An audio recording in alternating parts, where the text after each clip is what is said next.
All right, this is part two of health lecture called Fads, Facts, and Fallacies. You know, is our food giving us life or is it killing us? That's the question. Now, last week, we went over circadian rhythms. And circadian rhythms spoke to what the Most High has put into place, as far as the time when we're to arise, the time when we're to lay it down, the time when we're to eat, the time when we're to sleep, etc. Now essentially, there's cycles that the body goes through every 24 hours, whether you're aware of it or not, and it's going to have an effect on your body and on your life, whether you're aware of it or not. And a big part of the problem is that a lot of people are living their lives, outside of this cycle, and so that produces a lot of problems in and of itself. And just a reminder, the optimal time to wake up is betwixt 5:30 and 7 a.m. And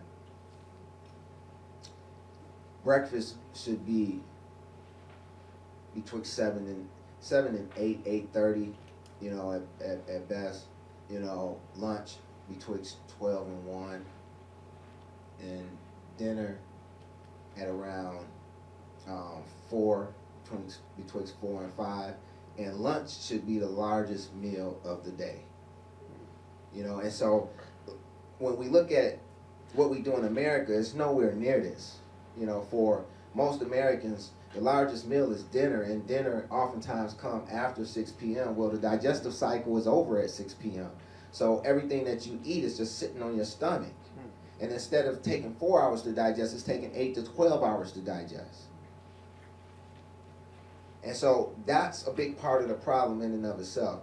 So with that, just correcting that, it doesn't matter what you're going through, what ailments you have, just correcting that in and of itself will add years to your life, and most likely make you feel a whole lot better. Because now, when you do that, then your body's not trying to digest when it should be assimilating. It's not trying to do things when it should be doing other things. So that helps a whole lot. So that's the skeleton, and I'm going to try to put some meat on these bones for you today. So what we're going to talk about first is lifestyles versus diets. Because good health is centered about what you do day in and day out. Now you have all types of diets: fat diets, bad diets, low carb diets, liquid diets, grapefruit diets, low fat diets, etc., etc., etc. But fat diets don't work. So no diets. It's not a diet that's going to help you get better. Because as soon as you're done with the diet and you go back to your lifestyle, then the same ailments that went away while you were dieting, guess what? They're coming back. So calorie counting and exercising can result in fat loss, but it also increases toxic density within the system, thereby resulting in rebounding, and so all the weight you lost, you end up gaining it right back.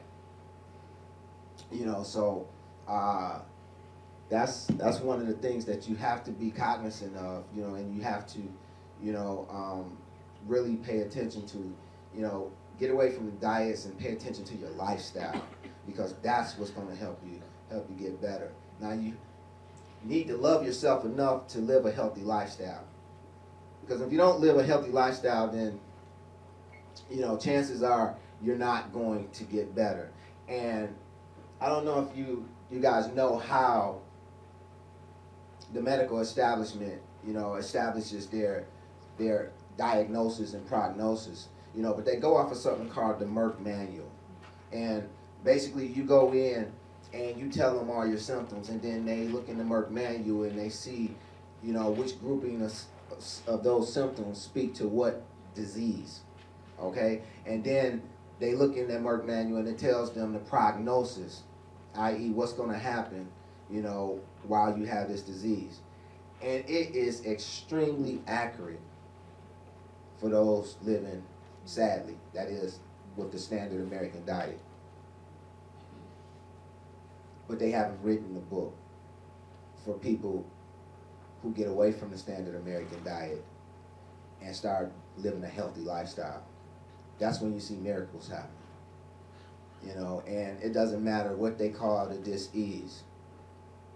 If you're going to get better, you have to start with a lifestyle change. So a healthy lifestyle leads to a healthy life. And a healthy life helps you to heal thy life. And so that's what we want to do. We want to heal our lives. Now, just because you feel good doesn't mean you're healthy. And a lot of people say, well, hey, I feel great. But that don't mean you're healthy. It's been plenty of people who done felt great, went in for just a yearly checkup and was told, hey, you're going to be dead in 3 weeks. Or went into, felt great, went in, got a physical, got a clean bill of health, and then went and died on a basketball court. That's happening to kids, teenagers. Just because you feel good doesn't mean you're healthy. And that's real important to know. And so we're talking about the way to get healthy is through a healthy lifestyle. So let's consider some lifestyles. You have vegetarianism. Now vegetarianism as a whole are just as sick as anybody else. Amen. Statistically speaking, vegetarians don't live any longer than meat eaters. Just because one is a vegetarian doesn't mean they're automatically getting the minerals from the foods that they eat. See, and that's the big thing. That's what's important. Are you getting the minerals that's in the food that you're eating? What determines that? Digestion. So it doesn't matter. You can have the greatest, most nutrient-dense diet on the planet. If your digestion isn't working, then you're just going to have some nutrient-dense poop coming out the other end, because your body's not going to benefit from it. And another thing, if you're a vegetarian, you should use some oils and butters and eggs and cheeses and creams for their fat content. Like I said, vegetarians are just as sick as everybody else. They don't live any longer. And just because you're a vegetarian doesn't mean you're getting the minerals from the foods that you eat. You're not what you eat, but what you digest. Remember that. If your digestion is bad, if every time you're eating you're belching and you're burping and you're bloating, then your food's not digesting. That's called indigestion. And if you have indigestion, then your food's not digesting properly. Many vegetarians kill themselves by trying to utilize nuts as a substitute for meat. You shouldn't eat any more than a handful of nuts in one sitting. That's in one day, I should say, not one sitting, but in one day. Nuts are very, very high in protein. They're very, very difficult for your system to digest. Your digestion has to be almost perfect in order to digest them. So I would advise folks to kind of stay away from that. And if you're going to be a vegetarian, make certain that you add some of this into your diet. Make sure you have some milk and cheeses and oils and things of that nature. See, because your body needs fat in order to help break down the carbs. So if you're a vegetarian and you're not eating any meat, and there's not too much fat in vegetables, where are you going to get it from? I pray you can see my point. That being said, veganism, is not healthy in the long run. For that reason, because they eat no animal-based products, so they have no fat. And you're only going to eat so many avocados. You need fat in order to break down the carbs. And here it is, if you're not eating any fat, and most of the things that you're putting into the system is carbs, after a while your body's going to have trouble even breaking that down, because it's going to need some fat to do it. And that's why it's inevitable, vegans will always get sick in the long run. What about a raw food lifestyle? You hear about these in health circles as well. Raw food lifestyle. If everyone were to live on a raw food only diet, many would become seriously ill in a short period of time. The Most High didn't make our gastric juices as that of the animals, which can live off of raw foods. If a person's energy reserve is low, their gastric juices are going to be weak and dilute, and they won't be able to digest the foods. And so, you can get in real trouble with a raw food lifestyle. Now, that doesn't mean you shouldn't eat any raw foods. Salads are excellent, and raw food should make up 30% of your diet, but it shouldn't make up 100%. And many of those should be easier to digest raw foods, like leafy greens and things of that nature. Now, many people, because of their digestion, gonna need their food to be cooked. And when you're really sick, if you know anyone that's really sick, you don't want to put them on a raw food diet. If they're really sick, you want to put them on a cooked food diet. Really well cooked. Even to the point of baby food, because some people are so sick that their digestive juices is that of a baby. It's weak, like that of a baby. And you wouldn't give a baby meat, would you? Because it's going to do them harm. So likewise, if you're really sick, or if someone is really sick, then, there's people who's out here so sick, they need to have their food pureed.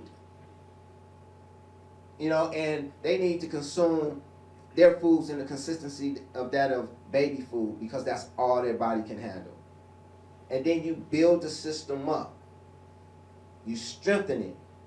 And then it'll be able to handle some coarser foods.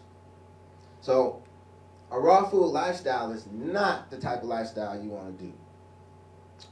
That's gonna get you in trouble as well. You want to, ideally, you want to live a lifestyle where you're not vegetarian. You have a little meat. Meat once or twice, even 3 times a week is fine. You don't have to have meat every day, 3 times a day like the average American. That's overkill. That's too much. And that's why we're sick. Once or twice a week, 3 times at the most, it's great. You get enough fat in order to process your carbs, and keep tumors from growing. That's another thing. When you don't have enough fat in your system, tumors will begin to grow. And whenever your system can't digest something, oftentimes what it does is put it in a fat cell. So keep that in mind. When you're eating late and your body can't digest the stuff because the digestive cycle is over with, oftentimes it stores it in fat cells. And people say, well, I'm working out every day and I'm really working out hard and everything, and I still can't lose weight. Well, what time are you working out? Are you working out 8 o'clock at night or 7 o'clock at night? After you get through working out, you're famished because you didn't have breakfast, lunch, and dinner at the proper time. So after you get finished working out, you're famished, then you want to go eat. And then the stuff is just sitting on your stomach and your body begins to store it in fat cells. That's not a healthy lifestyle. even though on the outside it may look healthy, because hey, I'm working out. You know, I'm exercising, I'm getting it in, and I'm doing this, that, and the other. But you're doing it at the wrong time, and you're eating at the wrong time, and that's what causes problems.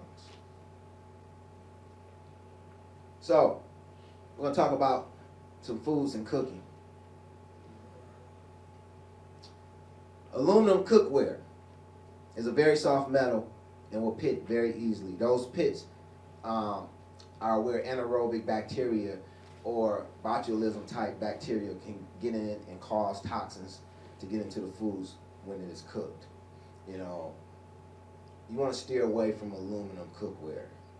Ideally, you know, cast iron is a really good cookware, because if it leach off a little of the iron into your foods, your body actually needs iron. Not that your body don't need aluminum. Your brain has aluminum in it, you know, but it has those pockets, and it causes that bacteria to build up, you know. But if you're going to use cast iron, you want to get a new cast iron skillet or pot set. Why? Because the old cast iron skillets, they were cured with lard, you know, and that's why they're nice and black. They don't start off black. They start off like a light gray, you know, but they get black over from being what they call cured over time, you know, from the oils of the food. And a lot of times they'll just, you know, base them with lard, and that's how they cure it. Well, we shouldn't eat lard, so that's not a good choice, you know, unless you start off with a new one and then you begin to base it with like vegetable oil or olive oil or something to that effect. You know, so keep that in mind. Now, stainless steel is very good cookware, as well as corningware or glassware. You know, those are also some very good options.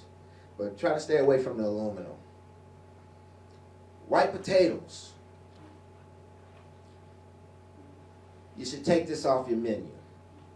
This is doing so much harm in society, these white potatoes, because they're very, very high on the glycemic index. They turn the sugar in your system quicker than if you ate a spoonful of sugar. That's how fast they turn the glucose in your system, and they cause, this is probably one of the #1 causes of diabetes. So you really want to stay away from white potatoes. They are not your friend. Sweet potatoes, fine. But the white potato, no go. White rice. White rice is another one. You know, very high in starch. Turns the sugar in your system quickly. You know, and for those of us with more melanin in our skin, our bodies tend to hold energy more and draw more energy, you know, which is what sugar converts into. And so here it is, it's holding all these sugars, and then we wonder why we're leading the world in diabetes. Well, no white rice. Now these things you want to stay away from. Popcorn. Your digestion has to be just about perfect in order to digest popcorn. And out of all the people I've tested, have yet to see one with perfect digestion that can digest popcorn starting out. You know, so I would suggest that you take that off the menu. Nuts. As I mentioned previously, nuts are very difficult to digest. You know, and if you are going to eat them, you should never eat more than a handful a day. You know, but you have to be very careful with nuts, and I'm going to tell you why. Because nuts causes your undigested protein to go really high in your system. And when your undigested protein gets really high, what it does is it causes your heart to beat harder. Not faster, but harder. And your heart will start beating so hard that it will just wear you out. You'll start waking up tired, you know, or you wake up, you feel refreshed, and then 2 hours later, you feel like you haven't slept none through the night, and you need to take a nap. You know, nuts will kill you. You know, they will cause heart attacks because your heart beats so hard that eventually it just wears out and stops beating. You know, so this is one that, you know, you really need to get in your head, because this does a lot of damage, because most people think that nuts are just super healthy. You know, and that's something that you're supposed to be, you know, consuming if you're gonna be a health nut, right? But not so. You know, not so. Scratch that off your list. Pringles, you shouldn't be eating because they potato chips to begin with, but I got a little info for you, a little surprise. They're not actually all potato chips. Pringles are only 42% potatoes and 58% mystery. You know, so definitely want to stay away from them. Then we have naked juice smoothies. These fool you because, you know, they're called naked juice and they taste really good and they supposed to have all this good stuff in them, you know, but they actually have more sugar than a can of pop, you know, and they're not healthy at all. And you think you're trying to do something health-wise, this sugar will cause a lot of trouble in your system, you know. So get you some juices with some clothes on. Stay away from the naked juices. Then we have tuna fish, and I know a lot of people love tuna. But as you can see, tuna fish is a skinned fish, and you really want to stay away from all your skinned fish, you know. And if you like sushi, you know, a tidbit you may be interested in knowing is most of the tuna used in sushi is not actually tuna. It's actually a fish called escolar, and it will cause uncontrollable oily anal leakage.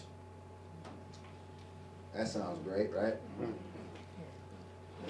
Take the tuna fish off your menu, because the tuna fish doesn't digest, you know, and a lot of people, some people get allergic to it, you know, and it causes them to have headaches, and they'll be going to the doctor forever trying to figure out why they having headaches, and they'll never connect that it's from the tuna, because they won't get the headache till like 3 days later after they've eaten it.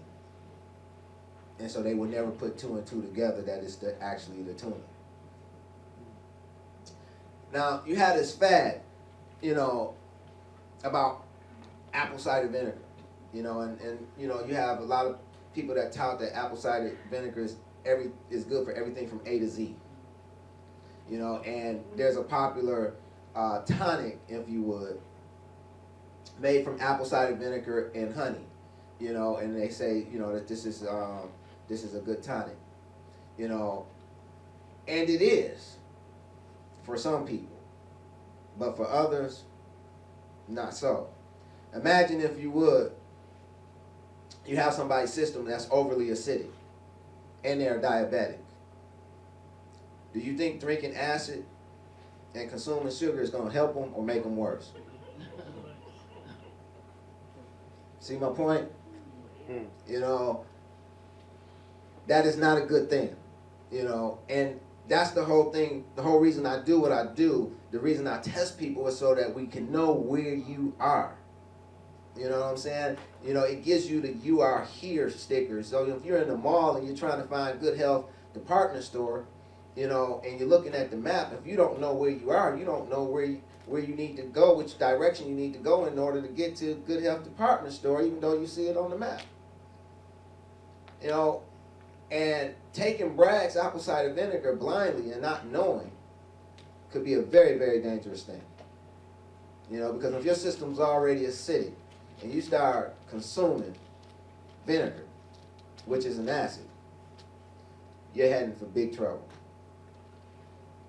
You know, so take that off the list too, you know, until you at least know where you are. Now, if your system is really alkaline, and you have low blood sugar, then this is going to be the best thing since sliced bread. But if you don't know, you don't know, right? Diet, food, and drinks. Do not consume anything that says diet. You know, a lot of the, yeah, it has diet right in the name, right? You know, you'd be better off eating the regular stuff. You know, the sugars, the sweeteners that they use are carcinogenics, you know, and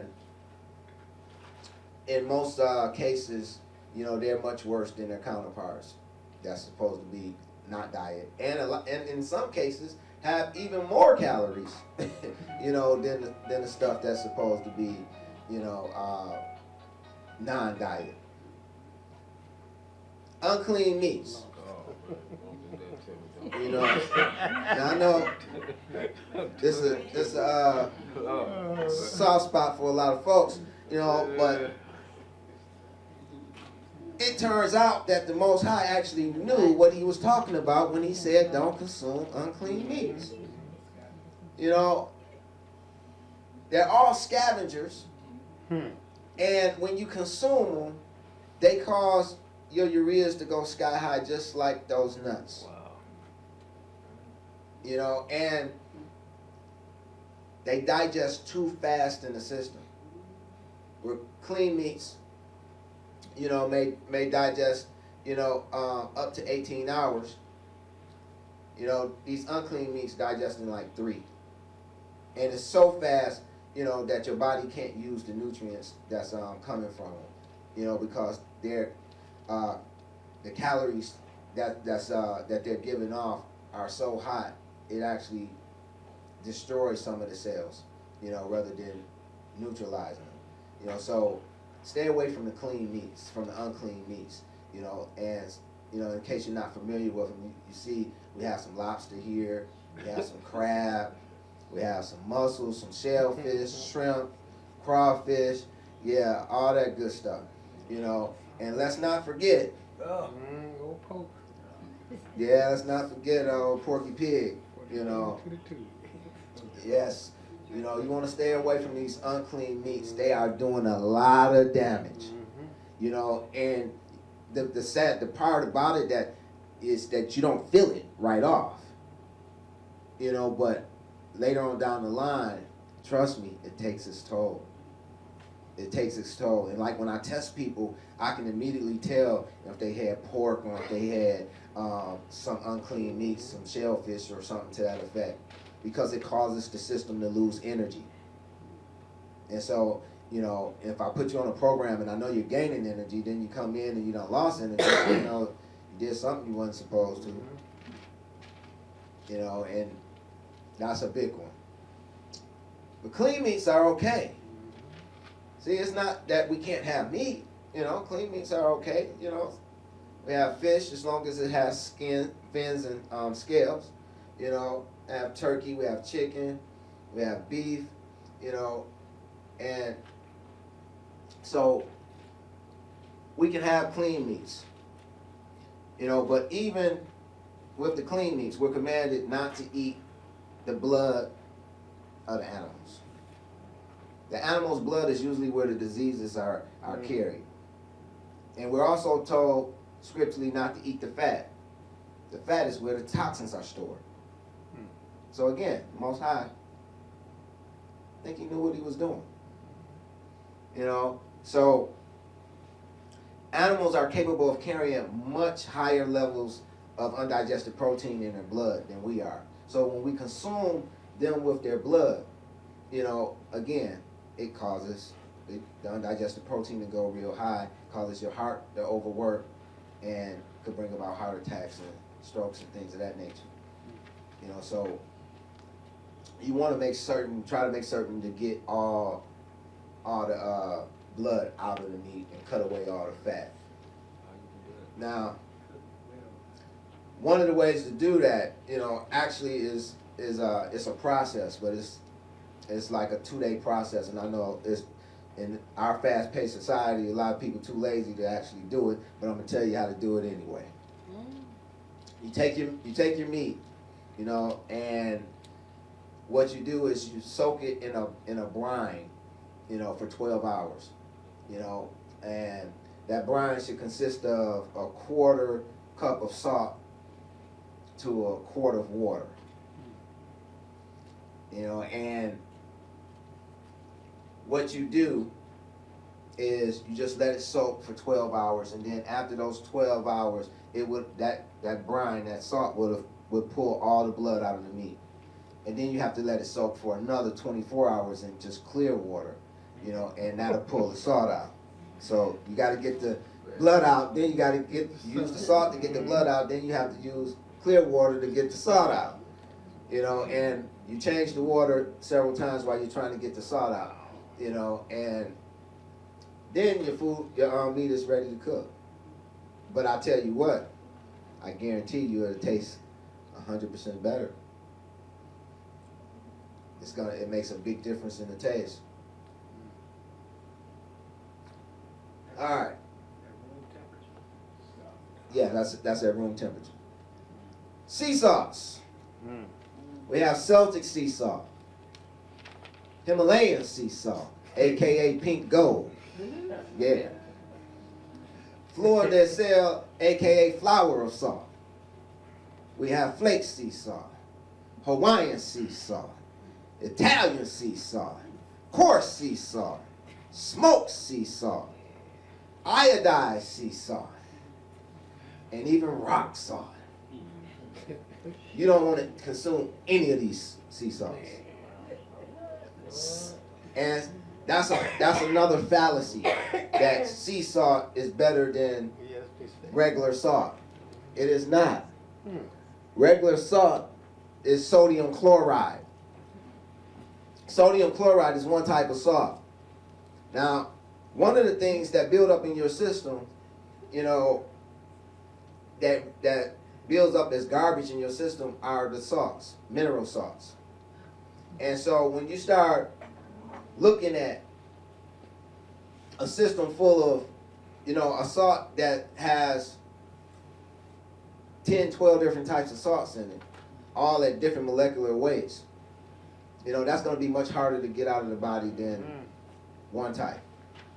And on average, sea salt is 7 times saltier than regular salt or sodium chloride.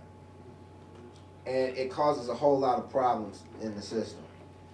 So you want to really stay away from sea salts. You'd be better off just using regular Morton's iodized salt or regular Morton salt. Or what I tell a lot of my clients is to use what do they call that stuff in the orange? Lawry's. Yeah, Lawry's seasoning salt. So yeah, these excess salts cause a lot of issues in the body. They have an affinity for smooth muscle, which is like your bowels and your veins and arteries.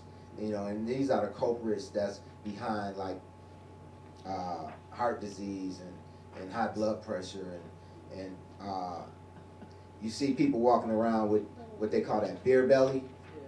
Yeah, the sea salts, the salts in particular, are the cause of that as well. Because what it does is it does what salt do. It dries things out. And so it begins to dry out, the bowels. It begins to dry out the veins and arteries. In the bowels, that leads to constipation. But also,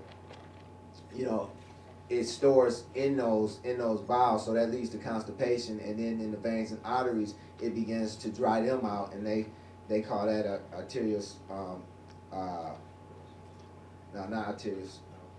arteriosclerosis, exactly. And so what that does, is causes your veins and arteries to become less flexible, and a lot of people, they think that the heart pumps the blood throughout the system, and that's not exactly true. It gets it started. But then your veins and arteries are supposed to contract and detract, and that's what helps move the blood along. And if your blood isn't contracting and detracting, then it's going to have a harder time getting that blood, where it needs to be. And so these salts, what they do is they dry out the veins and arteries so that they can't contract and detract. And when they do, they become so brittle from being dried out that they begin to crack.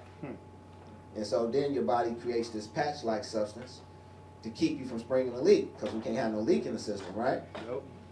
You know, that's what they call cholesterol. And in some cases, triglycerides. You know, and so this helps, this is how these things come. That's actually a defense mechanism. You know, and that's how you wind up with these things. These salts do a lot of damage. And so sea salt is definitely one you want to stay away from. You know, and the crazy thing about it is most people think it's so healthy, and they put it in everything now. You know, and they market it as it's healthy. You know, hey, it has sea salt in it. You know, yeah, run the other way. White sugar. Yeah, I think everybody know about this one. Has 0 nutrients. Can cause weight gain. Increases your risk of heart disease. Increases your risk of cancer. Increases your risk of diabetes. Increases your risk of kidney disease. Increases your risk of mental illness. Increases your risk of Alzheimer's. Increases your risk of acne. Increases your risk of cavities. The average person consumes about 150 pounds of it yearly. 150 to 170 pounds of sugar the average person consumes yearly.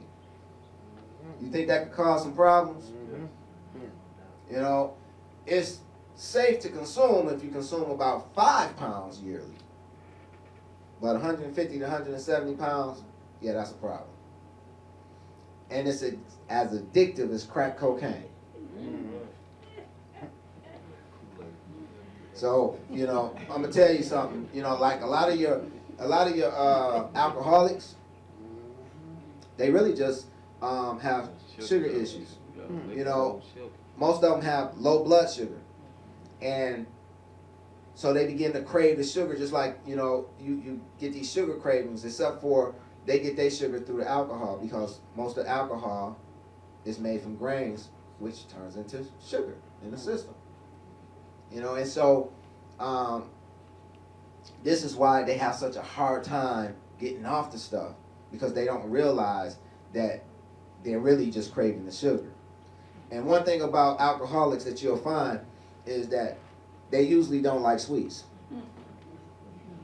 They don't eat very many cookies and cakes and pies and stuff like that, because they're getting all their sugar from the alcohol.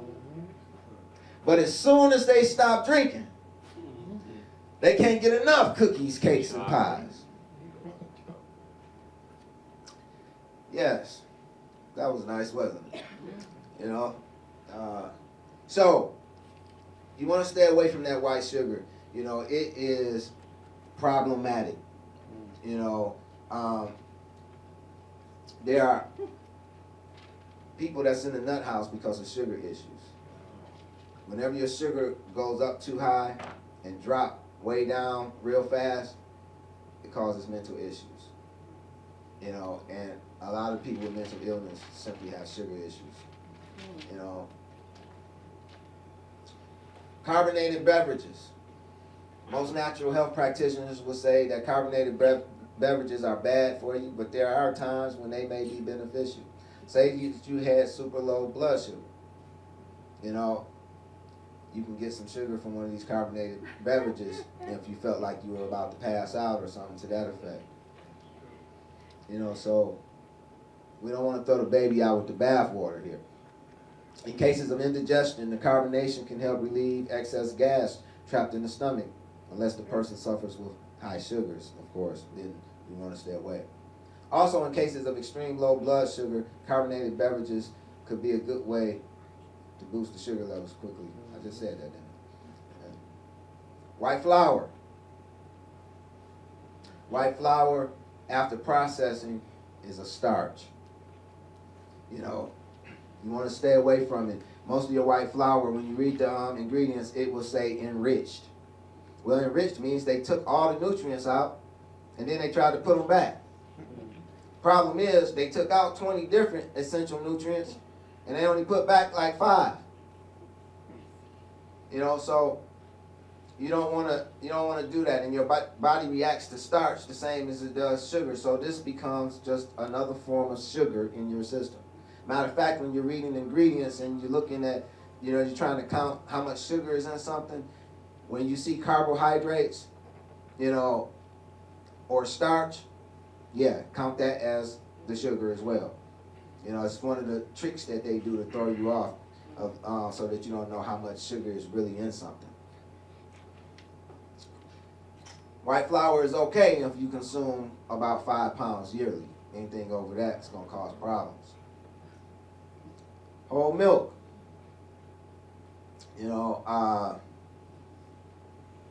Most people can't digest the cream in milk, but can drink non-fat milk with no problems.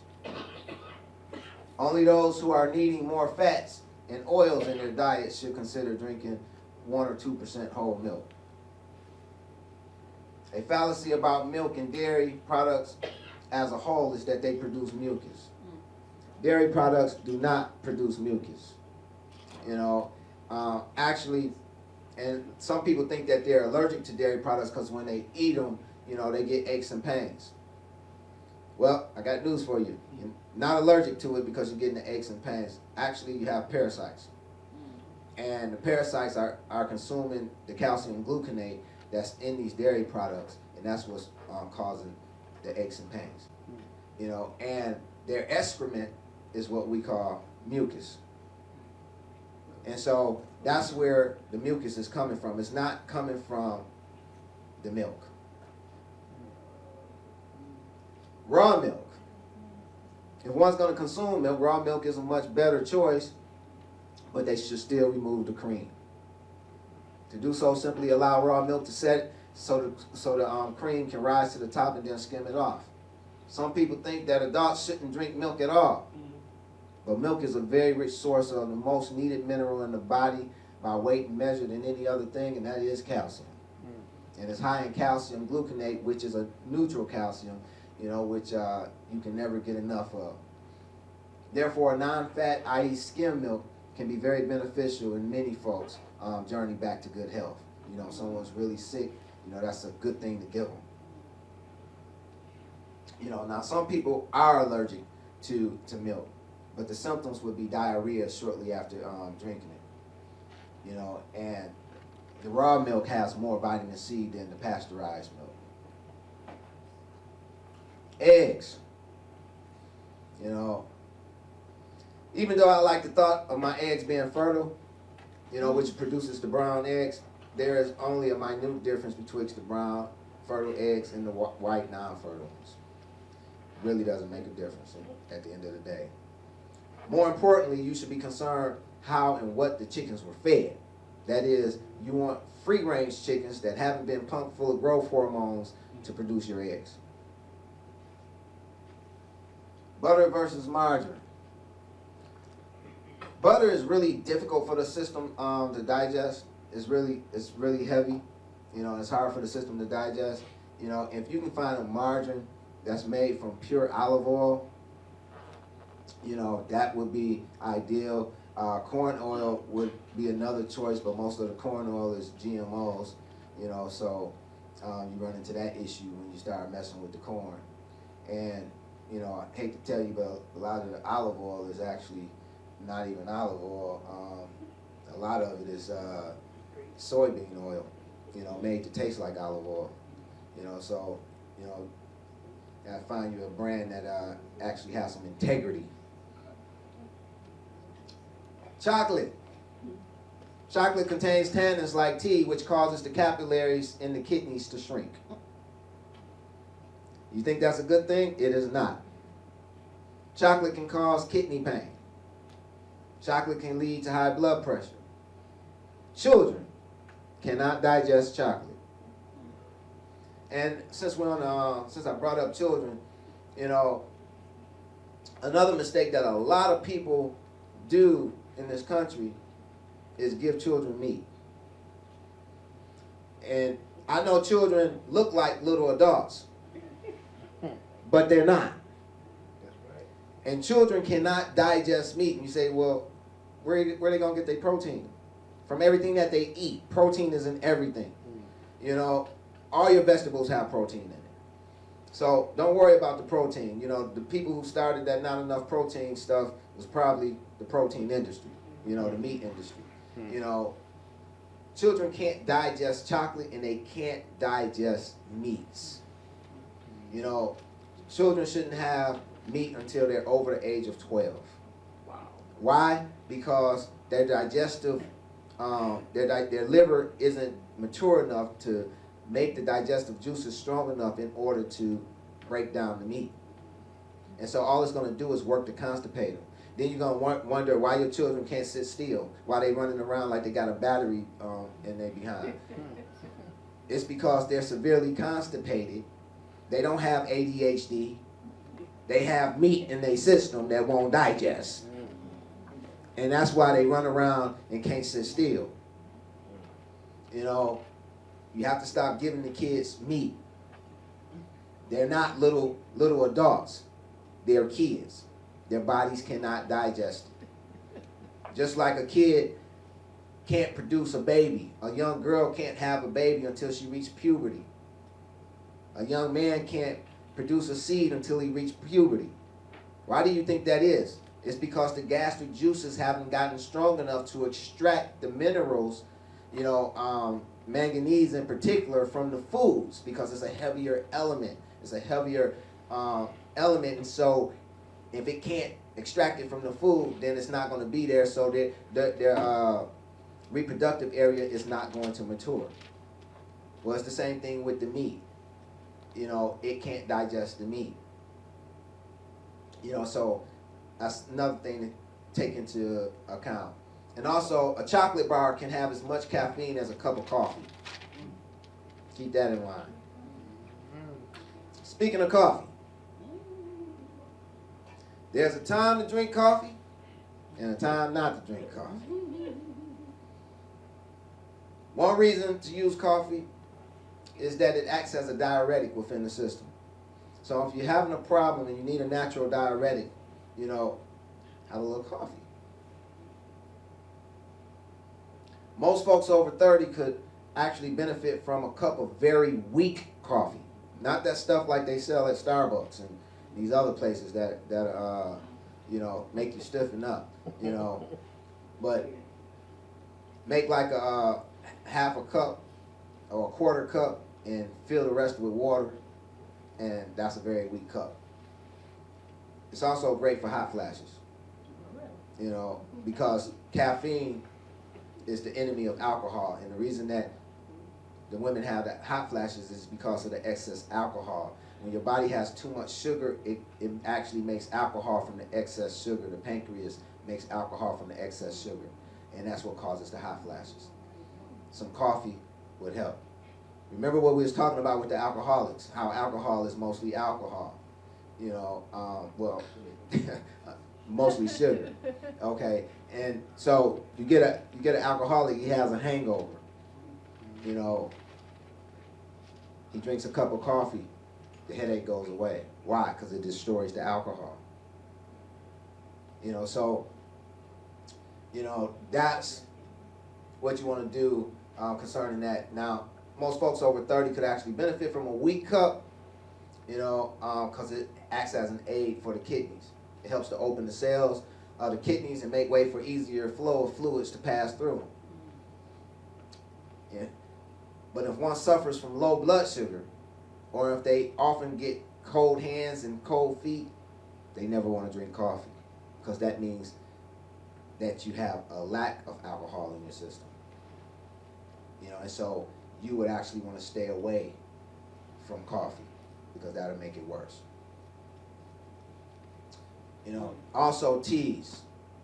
Teas contain tannins, which cause capillaries in the kidneys to shrink. Teas can cause kidney pain, can lead to high blood pressure, and children cannot digest teas either. Alcohol. If one suffers with low blood sugar, or if they often get cold hands or feet, they may want to drink a little wine with meals. If you recall, if you know your scriptures and you recall, Apostle Paul told Timothy, don't just drink water no more, but have a little wine with your meals. He probably had low blood sugar, and this will help it digest. Additionally, people such as this don't need much water, because if you have low blood sugar and you drink a lot of water, what's going to happen to the blood sugar? It's going to go lower. Think that's going to help, or is it going to harm? See, so it helps to know where you are, where your standing is. If the pancreas produces too much alcohol, or if you drink too much, it would destroy the system's calcium. Calcium is the #1 mineral in the system. It is in every cell of your body. It's the mineral that's needed more by weight and volume than anything else. So you don't want anything destroying your calciums. Honey. Honey is a powerful antiseptic and an antibacterial agent. When applied to wounds, it releases a very small amounts of hydrogen peroxide, which reduces inflammation. Honey can kill viruses and bacteria in the stomach and intestinal areas. Processed honey is not honey. Matter of fact, if bees ate processed honey, it'll kill them. And the FDA says any honey that has been ultra filtered and doesn't contain any other pollen isn't honey. But they won't go after any of these companies. So instead of saying our commercial processed honey isn't honey, they just don't test it to see. So that's how they do that. So if you're going to use honey, go to the health food store, get raw honey. High cholesterol foods. Many people think that eating foods high in cholesterol is how they get high cholesterol. That's not true. Excess cholesterol gets into our bodies as a result of retaining too much salt, what I was explaining earlier. Those salts, they saturate the veins and arteries, and they cause the body to start making this patch-like substance, and another substance to help move the blood through. And that's how you get that. With an increase in salt retention, the arteries and veins lose their elasticity, and the cholesterol helps from the system springing a leak as well as getting the blood back in the lining, by lining their insides, which was what I just said. Fried foods. Now, most people say fried foods are all bad, but they're not. It depends on what your chemistry looks like. If you come in and you have a shortage of fat, then fried foods could be your friend. But it matters what you fry them in. I probably would never suggest these type of fried foods, the French fries, the donuts, and all that crap. But if you're gonna fry some chicken or some fish or something, Crisco all vegetable shortening is a good choice. 100% olive oil, 100% corn oil if you can find something that's not GMO, or 100% sunflower seed oil. Organically grown foods. Organically grown is the best you can consume. This is a fallacy. I used to think the same thing until I learned how to test them. The El Monte canned fruits and veggies often have more mineral content than the fresh. Reason being is because when they get the fresh food, they always pick it early, way early. And so it's not maturing on the vine or on the tree, it's maturing on the shelf. But when they use the foods they use for canning, it's fully matured on the tree or on the vine or on the actual plant. Also, frozen foods, can also be fresher. Bird's eye frozen foods also oftentimes have more mineral content than fresh. So these are some good things to know, and I know everything in them, is like organic. A lot of the organic stuff just isn't the best choice. They keep growing the stuff in the same same soil, and the soil is the nutrients of the soil are depleted. So how you gonna get good food from depleted soils? It's not gonna happen. Multivitamins. I suggest you stay away from these. Most of them are garbage. You know, when you go to urinate, you know, your urine looks like you ate a fluorescent bulb or something, and you know that's just a sign that you know that was some garbage. Especially when you can smell the vitamins when you urinate. You know, that smell is the energy that's supposed to be in your body. We have another fallacy. Everyone needs vitamin C. This actually is true. Everyone does need vitamin C. You know, vitamin C should not be used by everyone though. It depends on where their chemistry is, because vitamin C is an acid. You know, and so if you're already acidic and you start consuming an acid, what do you think that's going to do? Help or make things worse? You know, so you don't want to do that. Same thing goes for vitamin D. You know, and you have a lot of folks that says everybody needs vitamin D these days. You know, well, if your system is alkaline, then you don't need vitamin D. You need vitamin D like you need a hole in your head. If your system is alkaline, you know, and you start taking vitamin D, you're just going to close up everything. You know, when you're acidic, think fast. You know, when a person's system is overly acidic, it brings about diarrhea. You know, everything's going through real fast. You know, when someone is overly alkaline, you know, it slows things down. You know, so if you're overly alkaline, it brings about constipation. You know, acidic people, they're always hungry. Alkaline people, they're always full. They eat a little or nothing. They eat like birds. You know, and they're full. You know, that's because they're backed up. You know, oftentimes from the rooty to the tooty. You know, and even the acidic people, you know, their system is very filthy. Yeah. I guess that means it's time to stop talking, huh? I was almost done. All right. Okay, thank you. Multivitamins are not recommended, as I stated. Vaccines are also not recommended. You know, a lot of garbage up in there. Don't drink orange juice. Commercial orange juices are not your friend.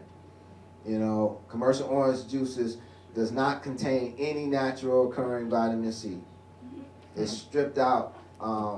It's stripped of all its vitamins by oxygen. They use oxygen to actually preserve the shelf life for up to a year. You know, and then they put flavoring back into it. You know, so, and it's super high in sugar. In fact, you know, you want to stay away from fruit juices altogether. And if you are going to drink them, you should dilute them. You should dilute them because they're super full of sugar. Veggie juices, on the other hand, go for it. Black and white peppers. Black and white pepper, you should not consume. Black and white peppers irritate the colon. They help to clog up the colon. Did you know a fix for a leaky radiator was pour some pepper in it? Yeah. Red pepper is actually a much better choice of pepper and is excellent for circulation. So if you're going to use pepper, use red pepper. Hot foods. If you eat hot foods such as hot peppers, Tabasco sauce, horseradish, etc., you will sooner or later develop ulcers. That is a fallacy. Hot foods are excellent for circulation. And if you have any sinus issues or issues with your feet, you need to eat hot foods. Yes, there's a mineral in the hot foods called benzene, you know, and that's what the feet needs the most, you know, in order to stay healthy. You know, so if you're having these issues, hot foods are your friend. Water. You have mineral water, spring water, tap water, well water, purified water, sparkling water, reverse osmosis water. distilled water. I suggest you only drink distilled water. Distilled water is the best water that you can drink. Why? Because it's an empty water. So it goes in empty, it comes out full. It takes the garbage out. Your water is like your garbage can. If you put it in and it's already full, then it's not going to be able to take much garbage out. You know, now outside of distilled water, reverse osmosis would be the next best. You know, reverse osmosis is a type of filtered water, and it comes close. That would be the next best, but I always tell my clients, use distilled water. That's all I have for you. Pray it was a blessing. Good as well. Yeah.